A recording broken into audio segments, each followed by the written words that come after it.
কৃষি সম্প্রসারণ অধিদপ্তরের তথ্য মতে এবছর 1,24,00,000 মেট্রিক টন আলু উৎপন্ন হয়েছে। বাংলাদেশে আলুর চাহিদা 90 লক্ষ মেট্রিক টন। গত বছর 24 সালে কৃষি সম্প্রসারণ অধিদপ্তর বলেছে 1,06,00,000 মেট্রিক টন আলু উৎপন্ন হয়েছে। কিন্তু আমরা হিমাগার মালিকরা মনে করি যে 75 লক্ষ মেট্রিক টনের বেশি আলু উৎপন্ন হয়নি।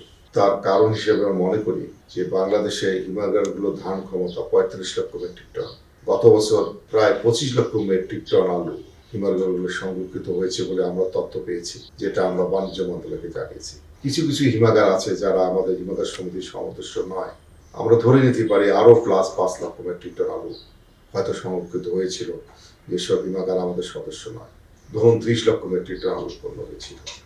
এবং জানুয়ারি টু মে আমরা যদি ধরি, আনুমানিক আমরা মনে করি যে জানুয়ারি টু মে প্রতি মাসে 6 লক্ষ মেট্রিক টন করে যদি আলু ভোক্তারা খেয়ে থাকে, তাহলে 30 লক্ষ টন আলু খেয়েছে। আর আমাদের কোলসে ধরুন 30 লক্ষ টন আলু সংরক্ষিত ছিল, 60 লক্ষ মেট্রিক টন। আর 10 লক্ষ মেট্রিক টন হারভেস্ট টাইমে ওয়েস্টেজ হয় 70 লাখ। আমরা বেশি করে ধরলাম 75 লাখ। তার মানে 15 থেকে 20 লক্ষ মেট্রিক টন গতবার চাহিদার তুলনায় সরবরাহ কম ছিল। এবছর আসেন বিষয়টা, এই বছর কৃষি সম্প্রসারণ অধিদপ্তর বলতেছে 1,24,00,000 মেট্রিক টন। আমরা মনে করছি এটা আরো বেশি হতে পারে। তো গত বছরের সঙ্গে যদি আপনি এখন প্লাস করেন 25, 90 থেকে 90 লক্ষ মেট্রিক টন যদি আমার চাহিদা হয়, তাহলে 35 লক্ষ মেট্রিক টন আপনার সারপ্লাস অ্যাজ পার কৃষি সম্প্রসারণ অধিদপ্তর। আর আমরা গত বছর মনে করছি 15 থেকে 20 লক্ষ মেট্রিক টন শর্টেজ ছিল। তো 35 আর 15, 50 লক্ষ মেট্রিক টন আলু এবার উৎপন্ন বেশি হয়েছে। তার কারণটা কি? তার কারণ হলো গত বছর আলু সংরক্ষণ মৌসুমে যখন কোলশিতে আলু সংরক্ষণ শুরু হয়, তখন কৃষকরাও আলু সংরক্ষণ করে এবং ব্যবসায়ীরাও করে। এবং কৃষকদের উৎপাদিত পণ্য যদি কৃষক বিক্রি করতে না পারে, তাহলে সেই পণ্যের মূল্য বৃদ্ধি পাবে না। সে বছর আমার মনে আছে 24 সালে এন্ড অফ ফেব্রুয়ারি থেকে 10ই এপ্রিল পর্যন্ত হিমাগারগুলোতে আলু সংরক্ষিত হয়েছে। সে সময় 25 টাকা কেজি থেকে স্টার্ট করে 37 টাকা কেজিতে আলু কৃষকরা বিক্রি করেছে। তাহলে গত বছর কৃষি সম্প্রসারণ অধিদপ্তরের তথ্য মতে আলুর প্রোডাকশন কস্ট ছিল 15 থেকে 17 টাকা। যদি তাই হয়, তাহলে কৃষকরা গত বছর 8 টাকা থেকে 20 টাকা পর্যন্ত এই সময়ে মার্চ এপ্রিল সময়ে তারা কেজিতে লাভ করেছে আলু বিক্রি করে। কৃষকরা শুধু বীজ আলু রাখে না, বীজ আলুর পাশাপাশি তারা টেবিল পটেটো কিছু রাখে। যখন আলু পরিশোধিত ছাড় হওয়া আরম্ভ হয়, তাদের নিজস্ব দৈনন্দিন কাজে এবং অন্যান্য তাদের খরচ নির্বাহ করার জন্য কিছু সংখ্যক টেবিল পটেটো রাখে এবং কিছু সংখ্যক বীজ আলু রাখে। এবং তারা এই আলুগুলো জুলাইয়ের পর থেকে নভেম্বর পর্যন্ত আলুগুলো বিভিন্ন সময় বিক্রি করে থাকে। গত বছর আমরা কি লক্ষ্য করলাম, যখন মে মাসের মিডল অফ মে কোলশিগুলো খুললো, তখন কোলশিস গেটে আলুর মূল্য ছিল 42 টাকা। সেটা যে এন্ড অফ অক্টোবরে যে দাঁড়ালো 70 টাকা কোলশিস গেটে। এই লাভটা কিন্তু শুধু এই যে অত্যাধিক লাভটা হয়েছে, কি জন্য হয়েছে? তার কারণ হলো কৃষকরা যে কথাটা আমি বললাম, মার্চ এপ্রিলে 8 টাকা থেকে 20 টাকা লাভ করেছে। আবার জুলাই থেকে নভেম্বরে পর্যন্ত তারাও আলুটা সংরক্ষিত করেও 20 থেকে 30 টাকা কেজিতে লাভ করেছে। শুধু কৃষকরা, ব্যবসায়ীরা করেছে। এর ফলে প্রতি কেজিতে যদি 20 টাকা করে লাভ করা যায়, তাহলে একটা 60 কেজি বস্তায় প্রতি বস্তা 1200 টাকা লাভ করেছে, প্রতি কেজিতে 1300 টাকা লাভ করেছে। এবং এত দাম বৃদ্ধির কারণ কি? অর্থনীতির ভাষায় ডিমান্ড এন্ড সাপ্লাই। আমরা আগেই বলছি 15 থেকে 20 লক্ষ মেট্রিক টন আলুর ঘাটতি ছিল, যার কারণে আলুর সরবরাহ বিঘ্নিত হয়েছে। যারা আলু সংরক্ষণ করেছে, সেটা কৃষক হোক, ব্যবসায়ী হোক, হিমাগার মালিকরা কিন্তু আলু রাখেন না। আমি ধরে নিলাম 1 or 2% রেখেছে। যারাই আলু সংরক্ষণ করেছে, তারা এই প্রফিটটা পেয়েছে। এই প্রফিটটা পেয়েছে বলেই, কৃষকরা সরাসরিভাবে প্রফিট পেয়েছে বলেই তারা 2024-এর নভেম্বর থেকে ডিসেম্বরের মধ্যে যে আলু বপনের সময় তারা ব্যাপক হারে আলু তারা লাগিয়েছে। এবং সেই সময় কৃষকরা বিএডিসি 58 টাকা কেজির বীজ আলু তারা 96 টাকা 100 টাকা কিনেছে। বিভিন্ন প্রাইভেট সেক্টরে যেসব বীজ আলু বিক্রি করে, তারা উচ্চ মূল্যে তারা এই 90 টাকা, 80 টাকা, 100 টাকা, 10 টাকা, 110 টাকা আলু বীজ তারা কিনেছে। কৃষকরা 22,000 টাকা জমি লিজ তারা 30 থেকে 35-40,000 টাকা নিয়েছে। অত্যাধিক দামে সার বিক্রি হয়েছে। গত বছর আলু টাইম যেটা নভেম্বর টু ফেব্রুয়ারি ওয়েদার খুবই ফেভারেবল ছিল, উচ্চ শীত ছিল না, কম শীত ছিল না, কুয়াশা পড়েনি, লেট ব্রাইট আসেনি, রৌদ্র ছিল যেটা আলুর জন্য খাদ্য হিসেবে গ্রহণ করে, সবকিছু ফেভারেবল ছিল। ফলে এরিয়া অফ ল্যান্ড আলু 1.5 গুণের বেশি বৃদ্ধি পেয়েছে। ওয়েদার ভালো ছিল, যার জন্য অত্যাধিক পরিমাণে আমাদের জানা মতে 50 লক্ষ মেট্রিক টন আলু বেশি উৎপন্ন হয়েছে। যখনই কোনো পণ্যের সাপ্লাই অত্যাধিক বেড়ে যায় তখন সেই তার গ্রাহক সেখানে কম থাকে, এবং যারা আলুটা ক্রয় করে রাখবেন আমার জানা মতে এবার ব্যবসায়ীদের আলু সংরক্ষণের বিষয়ে কতটুকু সারা আছে আমার জানা নেই। তবে আমরা যতটুকু খবর পেয়েছি এবছর কৃষকরাই 60 to 70% আলু সংরক্ষণ করছে, এবং হয়তো অনেক যারা এই ব্যবসাটাই করে, আলু কিন্তু একটা স্টক বিজনেস, আলু ধান একটা স্টক বিজনেস, গম একটা স্টক বিজনেস, তিল একটা স্টক বিজনেস, পাট একটা স্টক বিজনেস। আলুকে স্টক করতেই হবে এবং এটা পচনশীল দ্রব্য, এবং সেটা হিমাগারেই করতে হবে। নর্মাল কোনো গোডাউনে করলে ম্যাক্সিমাম 2 মাস পরে আলুগুলো পচে যাবে। হিমাগার কিন্তু একটি হিমায়িত গোডাউন ছাড়া কিছুই না, সেখানে সংগ্রহ করতেই হবে। এর ফলে এবছর আমরা মনে করি যে 45 লক্ষ মেট্রিক টন আলু সংরক্ষিত হবে হিমাগারগুলোতে। গত বছর খুলেছিল মে মাসের 15 তারিখ, এবার খুলছে আমরা মনে করি জুলাই মাস।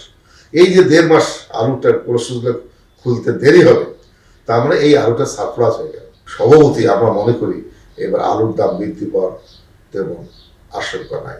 আর আলুর দর পতন ঘটনার কারণেই হলো অত্যাধিক আলু উৎপন্ন হয়েছে, গ্রাহকরা তেমন নাই, যার কারণে আলুর ডিমান্ড কমে যায়, অর্থনীতির ভাষায় পতন ঘটা, এটা স্বাভাবিক।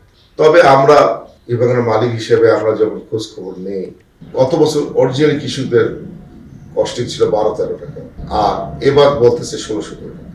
ন্যাচারালি যদি 15-16 টাকা হয়, আর বাজারে এবার ফেব্রুয়ারি শেষ থেকে এই সময় পর্যন্ত আলু মূল্য আপ অ্যান্ড ডাউন হয়েছে, কখনো 10 টাকা হয়েছে, কখনো 12 হয়েছে, কখনো 15 হয়েছে, কখনো 16 হয়েছে, এবং কোলেস্ট্রল যুগগুলো যখন ফুল হয়ে যাবে তখন আলুর মূল্য আরো পতন করতে পারে। এটা একটু মুখরোচক, এটা এর পিছনে কোনো বৈজ্ঞানিক ভিত্তি নেই। আমরা 23 এবং 24 সালে ভোক্তা অধিদপ্তর মহাপরিচালক সাহেব উনি নিজে 23 সালে বিভিন্ন হিমালয়গুলোতে উনি ভিজিট করেছেন। উনি কোথাও একটি এভিডেন্স পান নাই যে হিমাগার মালিকরা আলু সংগ্রহ করেছে। সেখানে যারা আলু ব্যবসায়ী তারা তো আলু রাখবেই, আলু যারা ব্যবসা করে তারা যদি আলু ব্যবসা না করে তাহলে এই কৃষি উৎপাদিত পণ্য আলুটা কিনবে কে? এই যে বয়ানটা যে পরিচিত হয়েছে, মানুষ যে দেখে যে কোলেস্ট্রলের দামটা 42 টাকা, 50 টাকা, 60 টাকা, মনে করে যে হিমাগার মালিকদেরই এইসব আলু। কিন্তু এই যে ধারণাটা ভুল। হিমাগারদের মালিক আলু না, হিমাগার মালিক শুধু কাস্টোডিয়ান। কৃষক ব্যবসায়ী যেই আলুটা রেখেছে তার ওই আলুটা আমানত, তার আমানতটা আমি এই নির্দিষ্ট একটা স্পেসে রেখেছি, আমি শুধু স্পেস ভাড়া দিই, এবং আমার দায়িত্ব হলো ওই কৃষক বা ব্যবসায়ী যেই আলুটা সংরক্ষণ করেছে সেই আলুটা যেভাবে উনি রেখেছে সেইভাবে যেন তাকে আমি ফেরত দিই, এবং একটি নির্দিষ্ট তাপমাত্রায়, একটি নির্দিষ্ট হিউমিডিটিতে কার্বন ডাই অক্সাইড ঠিক মতো বাইর করা, অক্সিজেন ঠিক মতো নেওয়া, এইগুলো মেনটেন করে এই আলু সংরক্ষণ করে আলুটা আমরা যেন ফেরত দিতে পারি। আমার দায়িত্ব শুধু এইটুকুই, এর বেশি আমার কোনো দায়িত্ব এখানে নাই। এবং আমি অনুরোধ করব, এই ধরনের যে একটি আজকাল সোশ্যাল মিডিয়া কিংবা ইলেকট্রনিক মিডিয়াতে, এবং অনেকেই বুঝিয়ে হোক না বুঝিয়ে হোক তারা যে বক্তব্য দিচ্ছেন, আমি মনে করি এটা সঠিক না, এটা হিমাগার শিল্পের জন্য ক্ষতির কারণে দাঁড়াবে। এবং যেটা আমি মনে করি সরকার, কৃষি মন্ত্রণালয়, বাণিজ্য মন্ত্রণালয়, আমি আহ্বান জানাবো যারা এইসব মুখরোচক কথা বলেন, এবং আমি এবারও সরকারকে, কৃষি মন্ত্রণালয়, বাণিজ্য মন্ত্রণালয় আহ্বান জানাবো, আপনারা আলু সংরক্ষণের পর আপনার কৃষকগুলো ভিজিট করুন, দেখুন আমাদের কাছে সফটওয়্যার আছে, লিস্ট আছে, এনআইডি নম্বর আছে, টেলিফোন নম্বর আছে, আমরা নেওয়ার চেষ্টা করেছি। সেখানে আপনারা দেখেন, ভিজিট করেন, আমাদের লিস্ট আছে, দেখেন এই মিস্টার এক্স কে, মিস্টার ওয়াই কে, আমাদের একটা কলসে যে 2 লক্ষ বস্তা আলু থাকে, তো সেখানে তাহলে কত লক্ষ লোক আলু রাখতে পারে? কোন কলসে হিমাগারে সংগ্রহ করে এমনও 2-1টি কলসে আছে বাংলাদেশে 5 লক্ষ বস্তা আলু থাকে, রাজশাহীতে আছে একটি, রংপুরে আছে একটি। তো এইখানে তাহলে কত লক্ষ লোক আলু রাখতে পারে, কত হাজার লোক আলু রাখতে পারে। আমাদের তখন সব হিমাগার শিল্পে তো আমরা তো আলু সংগ্রহ করি সফটওয়্যার সিস্টেমে, গেলেই তো আপনারা দেখতে পারবেন, একদিন বসলে তো দেখতে পারবেন। আপনার প্রিন্ট আউট করে নিয়ে আসেন, আমাদের ওপেন, আমি আহ্বান জানাচ্ছি। আপনি যে স্টোরে চান মনে করেন যান, যে বলেন যে ভাই এই 0 to Z আপনি আমাদেরকে লিস্ট দেন, নিয়ে এসে দেখেন এই আলুটা কার, যে আলু রাখছে সে কত টাকা আলু রাখছে, সে কত টাকা আলু বিক্রি করবে, এটা হিমাগার মালিকের দায়িত্বে পড়ে না। আমার দায়িত্ব শুধু সরকার 6 টাকা 75 পয়সা ভাড়া নির্ধারণ করেছে, সেই অনুযায়ী সে কত কেজি আলু রেখেছে সেটা মাল্টিপল করে যে ভাড়াটা আসবে আমি সেই ভাড়াটা দেবো। আমার দায়িত্ব একটু। সে এখন 10 কেজিতে আলু রেখেছে না 20 টাকাতে আলু রেখেছে, সে তার ব্যাপার। সে কত টাকা দামে বিক্রি করবে বাজার বলে দিবে, সে কত টাকা বিক্রি করবে বাজারই বলবে। যদি এবার বাজারে চাহিদা না থাকে কোনো কারসাজি কেউ করতে পারবে না। আমরা এমনও আশঙ্কা করছি এবছর আলু নিয়ে আপনাদের সংরক্ষণ করেছি, আমরা খুব চিন্তিত। এত সারপ্লাস আলু আছে, এই আলু ভোক্তা খাবে কিনা? প্রতিদিন কোনো সুযোগে 8,000 10,000 5,000 বস্তা আলু রাখে, কি করে সম্ভব? এটা কোনোদিন ইম্পোর্ট দেওয়া সম্ভব না। এটা গল্প, কথার কথা, কিছু মানুষকে ভিক্টিমাইজ করার কথা। সরকারি এজেন্সি বসিয়ে দিন, 50 থেকে 100 টাকা কোর্সে মনিটরিং করতে। আমি বলি আপনি মনিটরিং করেন, 24 ঘন্টা রাখেন একটা কোর্সে, যে সরকারি এজেন্সি মানুষকে রাখেন, ডিপ্লয় করেন, সরকারকে বলবো আমি রাখেন। আপনি আসলে এই লোকগুলা কারা, তারা কারা আলু রাখছে? আমি আহ্বান জানাবো, চ্যালেঞ্জ করে বলছি আমি, এখানে কোনো কারসাজি করার সুযোগ নাই। প্রতিদিন এক একটা কলসে 5 থেকে 15,000 বস্তা আলু লোড হয়। যারা এইসব কথা বলতেছে তাদেরকে এটা প্রুফ করার জন্য আমি আহ্বান জানাচ্ছি। এবং সে যদি প্রুফ করতে না পারে যে আমরা কারসাজি করে ইনপুট দেই, তার বিরুদ্ধে ব্যবস্থা নেওয়া উচিত। আর যদি কোনো হিমাগার মালিক করে থাকে তার বিরুদ্ধে ব্যবস্থা নেওয়া উচিত। আমি আমার হিমাগারের কথা বলতে পারি, আমি যতটুকু জানি এটা অস্বাভাবিক কথা, অবৈজ্ঞানিক কথা। গত বছর বাংলাদেশ কলসি অ্যাসোসিয়েশন 60 টাকা কেজি ভাড়া নির্ধারণ করেছে, এবং বাংলাদেশ কলসি অ্যাসোসিয়েশন সৃষ্টি হয়েছে 72-71 সালে। বাংলাদেশের যত অ্যাসোসিয়েশন আছে তার মধ্যে একটা পুরাতন অ্যাসোসিয়েশন, 72-71 সালে বাণিজ্য মন্ত্রণালয়ের রেজিস্টার্ড একটা অ্যাসোসিয়েশন। তখন থেকে কলসি অ্যাসোসিয়েশন ভাড়া নির্ধারণ করে আসছে, এবং এটা সর্বোচ্চ।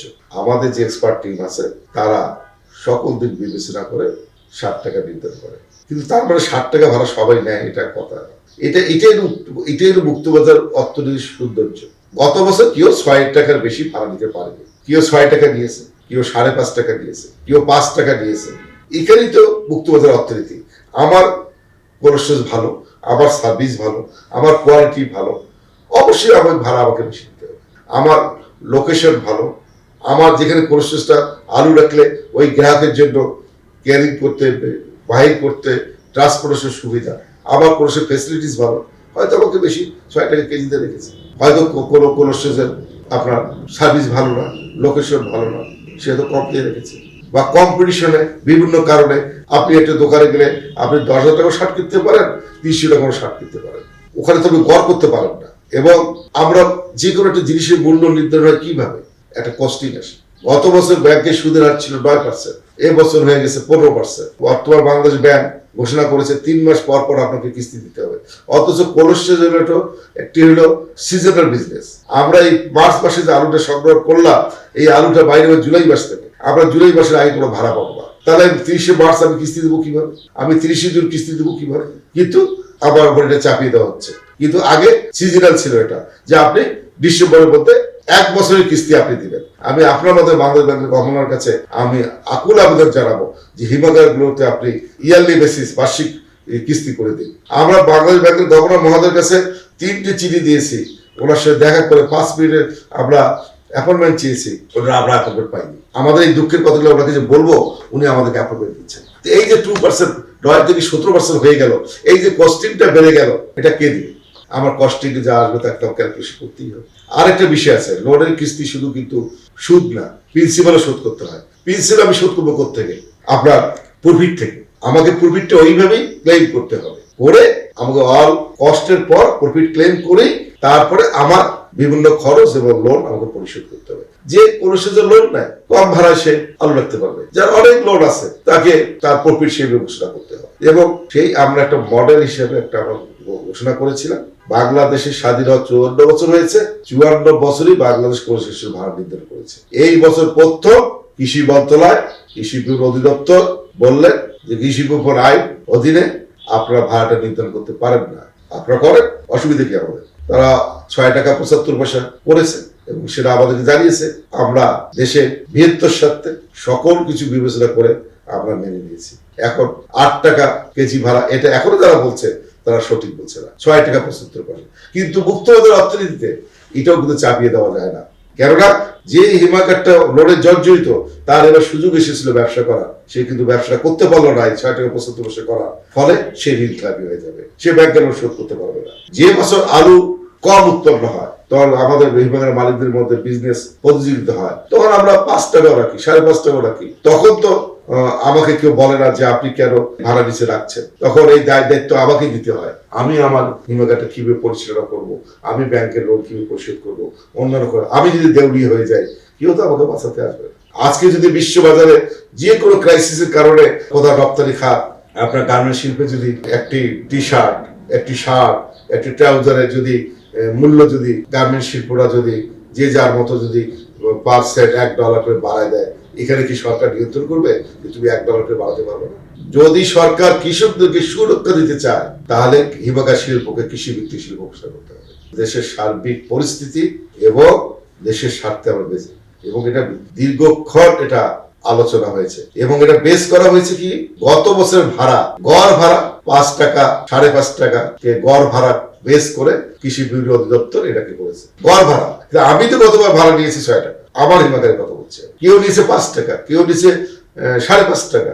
এরা সারা বাংলাদেশকে এটা গড় করছে, এইটা হলো ওদের বেসিক পয়েন্ট, সেইটা করে তারা এই ভাড়াটা নির্ধারণ করেছে। আলুর মূল্য যখন 10 টাকা কেজি কাছাকাছি আসে তখন আলু রপ্তানি হয়, তার আগে আলু উৎপন্ন হয় না বাংলাদেশ থেকে। 23 এবং 24 কেন আলু রপ্তানি হয়নি, তার মূল কারণ হলো আলুর দাম গতবার আমি যে একটা যেটা বলছি বেশি ছিল, 25 থেকে 37 টাকা ছিল।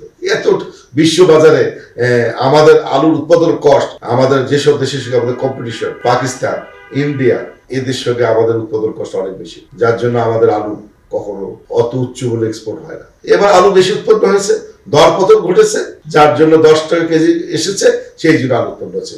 আমাদের যারা আলু এক্সপোর্ট করেন তাদের ক্ষমতা নাই যে ওই 20 টাকা 22 টাকা কেজিতে আলু তারা এক্সপোর্ট করবে।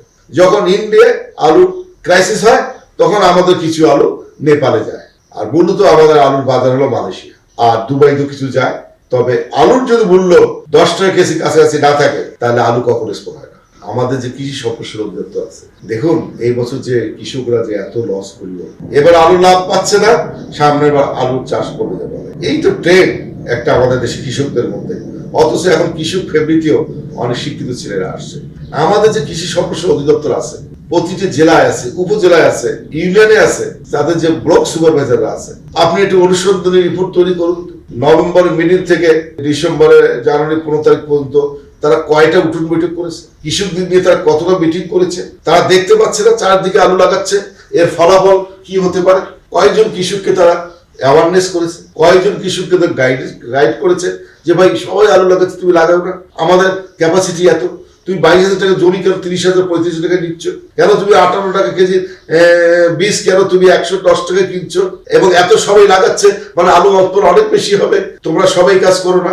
এই সময় তো আরো 5টি ফসল হয়, সুযোগ আছে তো। সরিষা, আমাদের দেশে সয়াবিন তেলের অভাব রয়েছে, সরিষার চাষ বৃদ্ধি ঘটেছিল 24 সালে, যার জন্য আলু চাষ কম হয়েছিল। সরিষার দাম তেমন পাইনি, তবে লস হয়নি। ওই সময় গম হয়, আমাদের নর্থ বেঙ্গলের বিভিন্ন রংপুর দিনাজপুর অঞ্চলে গম কতজন লাগিয়েছে, তাদের গম লাগার ব্যাপারে কতটুকু উৎসাহিত করা হয়েছে, তাদের গম লাগার ব্যাপারে সরকারের কোনো প্ল্যান আছে কিনা, ভর্তুকি আছে কিনা, যেখানে বাংলাদেশে 60 লক্ষ মেট্রিক টন গম উৎপন্ন আমাদের চাহিদা, সেখানে মাত্র 10 লক্ষ মেট্রিক টন গম উৎপন্ন হয়। সেই গম চাষে উৎসাহিত করা হয়েছে কিনা। ভুট্টা আমাদের অসংখ্য দরকার, সেই ভুট্টা চাষে এই সময় টোবাকো হয়। আপনি জানেন এই সময় রংপুরে রাস্তার আশেপাশে যথেষ্ট টোবাকো হয়েছে, যথেষ্ট টোবাকো হয়েছে। কৃষক যেটার দাম পাবে সেটা করবে। তারপর আলু হয়, একসাথে 5টা ফসল হয়। এই যে নভেম্বর টু মার্চ 5টা ফসল হয়, তা এই একই সময় সরিষা, একই সময় গম, একই সময় আলু, একই সময় টোবাকো। কেন ডাইভার্সিফাই ক্রপ হচ্ছে না আমাদের এখানে? রংপুর অঞ্চলে টোবাকো হয় কিন্তু দিনাজপুরে তো টোবাকো হয় না, তাই না? সেখানে তো গম হয়। লালমনিরহাটে টোবাকো তেমন হয় না, কিন্তু সেখানে ভুট্টা হয়। তিস্তার চর, বহুপুত্রের চর, ধল্লার চরে কিন্তু ভুট্টা হয়। কেন কৃষি মন্ত্রণালয়ে একটা সমন্বিত একটা পরিকল্পনা নাই? কোন অঞ্চলে কোন জায়গায় কতটুকু আলু হবে, কতটুকু ভুট্টা হবে, কতটুকু গম হবে, কতটুকু সরিষা হবে, এই পরিকল্পনা তাদের কেন নাই? তারা কি ফোকাস দেয় বছরের শুরুতে? তারা কেন সেপ্টেম্বর অক্টোবরে দিক নির্দেশনা দেয় না কৃষকদেরকে? এই যে কৃষকদের যে আজকে আহাজারি, এই জন্য পড়শি মানুষ দায়ী না। পড়শি মানুষের কি করা আছে? আপনার পণ্যটা আপনি বাজার থেকে আপনি আপেলটা কিনে এনে আপনার বাসায় ফ্রিজে রেখেছেন, এইটুকুই কিন্তু আমার কাজ, আর কিছু না। কৃষক আলুটা ক্ষেত থেকে নিয়ে এসে আমার কোলসে বড় একটা ফ্রিজে রেখেছে। একই সিস্টেম কিন্তু আপনার ফ্রিজে যেমন কম্প্রেসার আছে, আপনার ফ্রিজে যেমন কন্ডেন্সার আছে, আমারও কিন্তু মেকানিজম তাই। আমারটা চালাতে হয়, আপনার বাসার ফ্রিজটা চালাতে হয় না, অটোমেটিক চলে। ডিফারেন্স এইটুকুই। এই যে কৃষকরা যে ভুল করছে, তাদের তো গাইড করা হয়নি, তাদের অ্যাওয়ারনেস করা হয়নি। তাদের কয়টা ব্লক সুপারভাইজার সাহেব, কৃষি কর্মকর্তা সাহেবরা তারা কি তাদেরকে সঠিক পথে চালিত করার জন্য তাদেরকে গাইড করেছে? আমি তো জানি না। গত বছর 8 থেকে 20 টাকা কেজি লাভ পেয়েছি বলে এবার 40 থেকে 50 লক্ষ মেট্রিক টন আলু উৎপন্ন হয়েছে, যার ফলে আলুর দর পতন ঘটেছে। স্বাভাবিক।